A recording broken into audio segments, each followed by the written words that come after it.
Welcome back. So residents are reportedly growing impatient with the city of Tshwane's failure to relocate communities from the Plastic and Cemetery View informal settlements.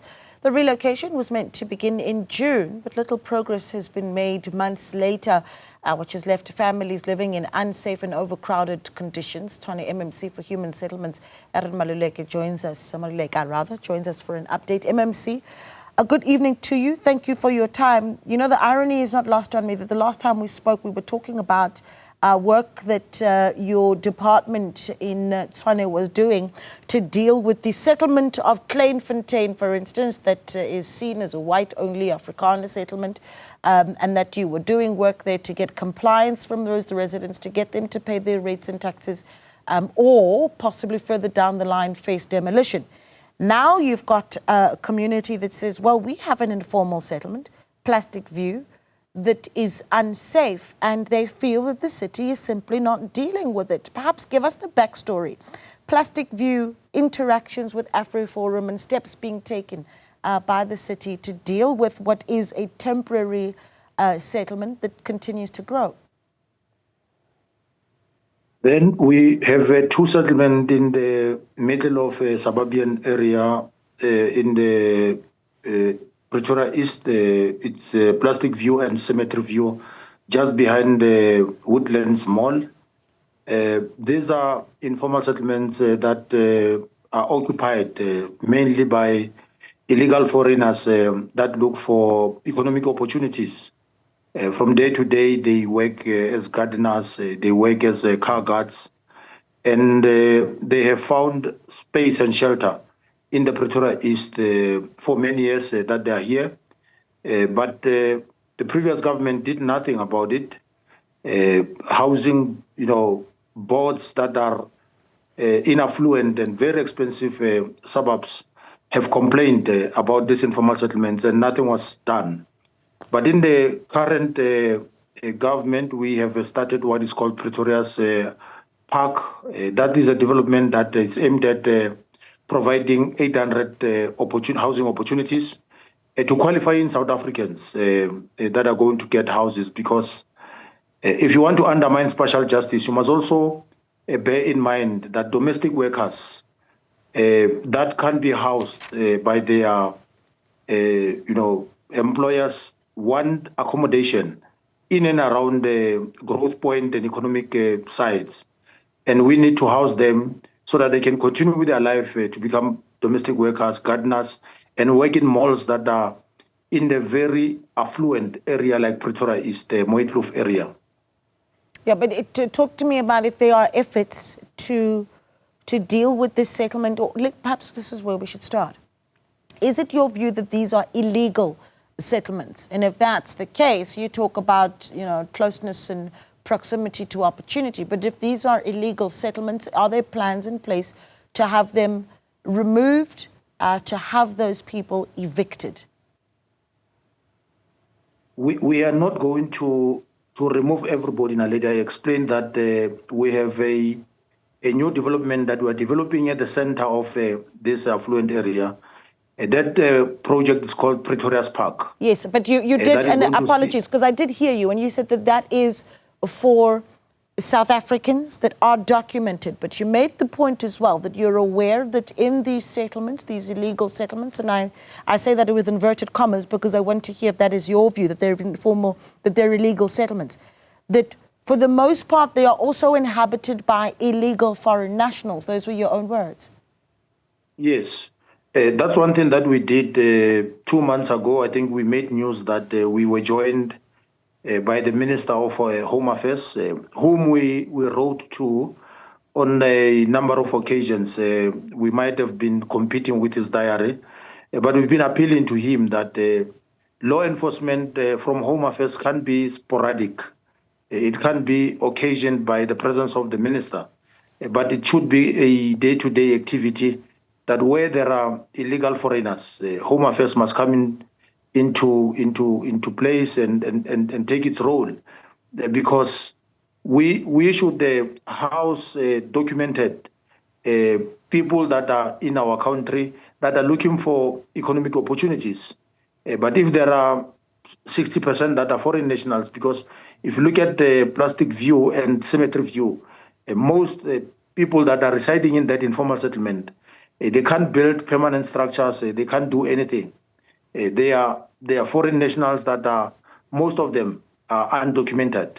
And that, hence we have made an appeal and a request through our executive mayor that the Minister of Home Affairs must work with us to make sure that we remove some of those that do not qualify, because it would be a futile exercise for us to plan knowingly that many that are there do not qualify to be housed in terms of grants and provisions that are in the Housing Act.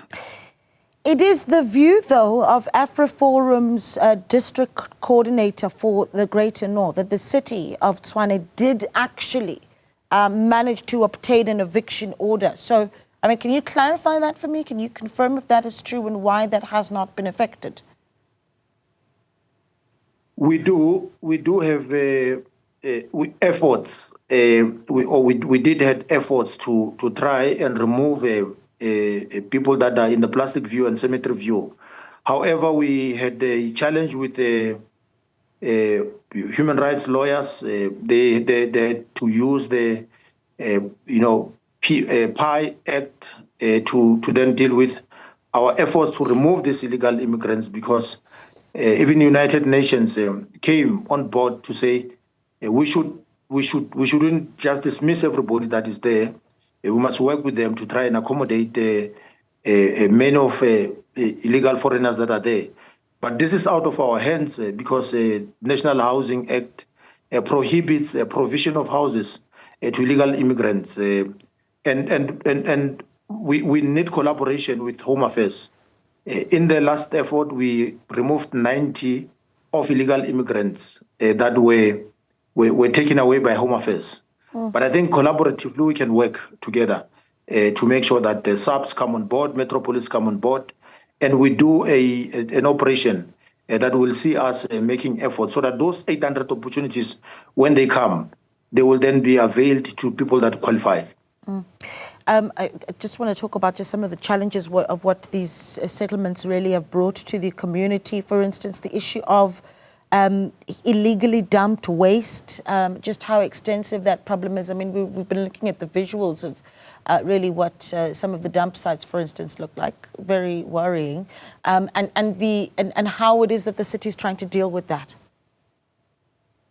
It put pressure. There are some that are doing recycling. I think a day or two ago, there was a fire that was started around people that are doing recycling because they collect everything. And that also deals with the degradation of environment. If you look at our streams, get to be polluted. Then there are a number of illegal activities that take place that we should avoid. Because the Royval issue, it is as a result of old infrastructure. But in other instances, it's an issue of polluting our streams because people do other activities, but they neglect our environment.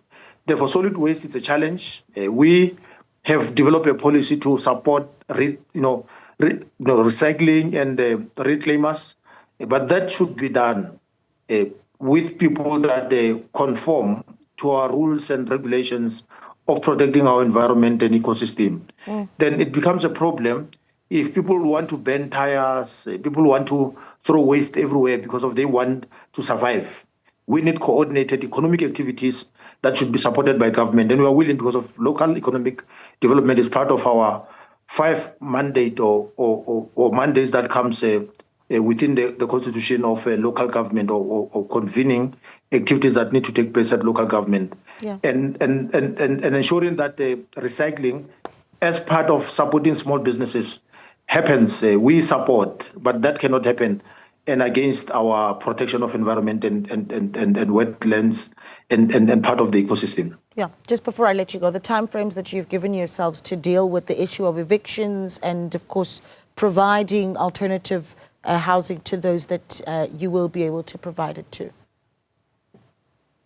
We did, Naledi. There's a land that belongs to PIC, closer to an area called Velves Spruit. We removed 70 qualifying South Africans, relocated them to where we're developing service stands. And across the city, we will, one thing that we must also understand and should not underplay is an issue of homelessness. That as government, we've got the responsibility to house people that do not have decent housing. We are doing that, but also we must address issues of illegal immigrants because when we deal with infrastructure theft, many people, we can't account for them. They're stealing cables, they're tapping on our infrastructure, and we can't account for them. There's crime, high levels of crime that is taking place. Collaboratively with housing associations in the Pretoria East, we want to make sure that we work together to ensure that we then deal with the proliferation of illegal immigrants that can be controlled. Because we want to undermine social justice, bring people closer to economic opportunities, and that is an effort that we're doing. But that on its own, it needs all of us to work together. Right. Well, I'm going to leave it there. Thank you so much for your time. We do appreciate it. Aaron Maluleka there, who is the MMC for Human Settlements in Tshwane, speaking to us this evening.